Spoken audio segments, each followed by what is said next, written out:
آنے والا موسم ماہ سیام رمضان المبارک، یہ ہماری زندگی کے اندر یہ نور داخل کرتا ہے کہ میرا اللہ دیکھ، کڑکتی دھوپ، برستی گرمی، زباں کانٹا، ہونٹ خشک، گلا خشک، دروازہ مکفل، ٹھنڈا پانی دستیاب، لیکن ایک گھونٹ بھی حلق سے نیچے نہیں اتار دے کہ میرا اللہ دیکھ رہا۔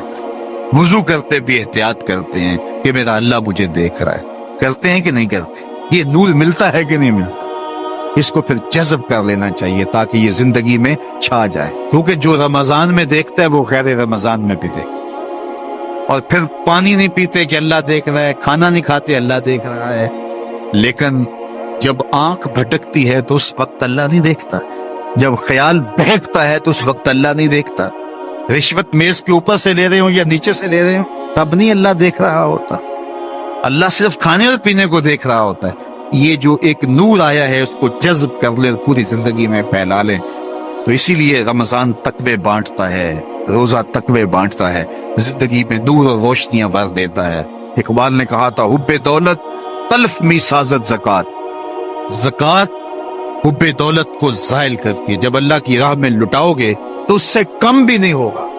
میرے حضور نے 3 چیزیں قسم کر کے کہی، حضرت ابو کبشہ الانماری رضی اللہ تعالیٰ عنہ سے مروی ہے، میرے حضور نے ارشاد فرمایا اگر کوئی شخص کسی کو معاف کر دیتا ہے تو اس کی عزت کم نہیں ہوگی، میں محمد اللہ کی قسم اٹھاتا ہوں۔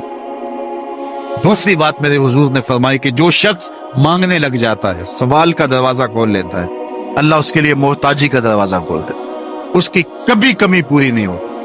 اور تیسری بات میرے حضور نے قسم کر کے کہی ما نقص مال عبد من صدقہ، کہا میں اللہ کی قسم اٹھا کے کہتا ہوں کہ صدقے سے مال کم نہیں ہوتا، صدقے سے مال گھٹتا نہیں ہے۔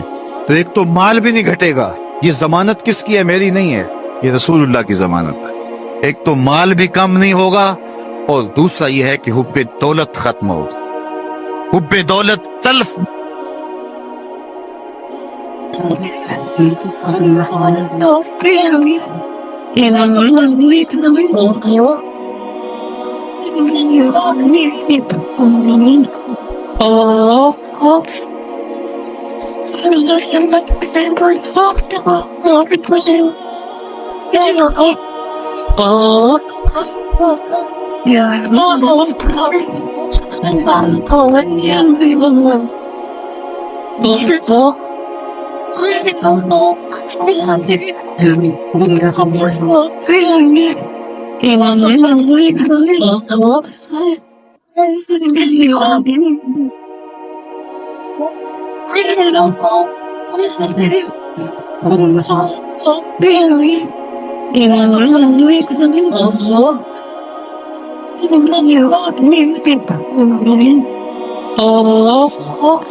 لوگوں کے ساتھ ملاقات کے وقت آپ کا چہرہ کھلا ہونا چاہیے، چہرے پہ خشونت، چہرے پہ رعونت، چہرے پہ سرکشی کے آثار، تکبر اور غرور کے آثار، یہ کسی بھی انسان کو زیبا نہیں دیتے۔ تکبر صرف اللہ کی شان ہے، اور اس کے اسماء مبارکہ میں سے ایک اسم مبارک متکبر ہے۔ الکبریاء اور ردائی، کہا کبریائی میری چادر ہے، اور جو مجھ سے میری چادر چھیننا چاہے گا میں اس کو جہنم کی آگ میں ڈالوں گا۔ اس کائنات میں ہونے والا پہلا جرم تکبر ہے۔ جب ابلیس کو آدم علیہ السلام کے سامنے سجدہ کرنے کا حکم دیا گیا تو اس نے کہا کہ میں تو سجدہ نہیں کروں گا، ابا واستکبر وکان من الکافرین، اس نے انکار کیا بوجہ تکبر، اور تکبر رائی کے دانے کے برابر بھی اللہ کو پسند نہیں ہے۔ اور قیامت کے دن جب لوگ سور اسرافیل سے آغوش موت میں ہوں گے تو اللہ تعالیٰ جل شانہ لوگوں سے خطاب کرے گا، تو اس میں ایک جملہ یہ ہوگا این المتکبرون، تکبر کرنے والے کہاں ہیں؟ تو لوگ آغوش موت میں ہوں گے تو کوئی سر نہیں اٹھائے گا. اللہ فرمائے گا این الملوک، بادشاہ کہاں ہے؟ کیونکہ زیادہ تکبر بادشاہوں میں، حکمرانوں میں ہوتا ہے. تو اللہ تعالیٰ فرمائے گا انا المتکبر، میں متکبر ہوں، یہ میری شان. انا المالک، میں بادشاہ ہوں. تو بادشاہی اسی کو زیبا ہے، تکبر اسی کو زیبا ہے. تو نصیحت کرتے ہوئے فرمایا وَلَا تُصَعِّرْ خَدَّكَ لِلنَّاسِ، لوگوں کے سامنے اپنی گردن کو، اپنے چہرے کو، اپنے رخسار کو ٹیڑھا نہ کرنا. ابن منظور افریقی نے لسان العرب میں لکھا ہے کہ یہ سعر سے نکلا ہے، اور یہ اونٹ کی ایک بیماری ہے. جس طرح بندوں کو لقوہ ہو جاتا ہے، اس کا منہ ٹیڑھا ہو جاتا ہے، تو اونٹ کو ایک بیماری لگتی ہے. تو جب وہ بیماری اس کو لگ جائے تو اس کی گردن ٹیڑھی ہو جاتی. تو عرب کے محاورے کے مطابق قرآن نازل ہوا ہے. تو اشارہ کیا کہ جس طرح اونٹ کی گردن ٹیڑھی ہو جاتی ہے تو تکبر کی وجہ سے تمہارا چہرہ بھی ٹیڑھا نہ ہو جائے. یہ تمہارا چہرہ اچھا نہیں لگتا، اس پہ خشونت، اس کے اوپر غصہ، اس چہرے کے اوپر جو ہے وہ وحشت اچھی نہیں لگتی. اس چہرے کے اوپر تبسم اور مسکراہٹ اچھا لگتا ہے. یہ چہرہ ہنستا ہوا گلاب جیسا ہی اچھا لگتا ہے. تو اپنے رخسار کو ٹیڑھا نہ کرو، اپنے لہجوں کو خوبصورت بناؤ، آنے والے سے خندہ پیشانی سے ملو، اور لوگوں کے ساتھ تمہارے رویوں کی خوبصورتی تمہارے چہروں سے دکھائی دے. علامہ آلوسی کہتے ہیں کہ بعض کا بندہ کسی کے سامنے بچ ہی جاتا ہے. عجز، عاجزی، انکساری یہ انسانی وصف ہونے چاہیے.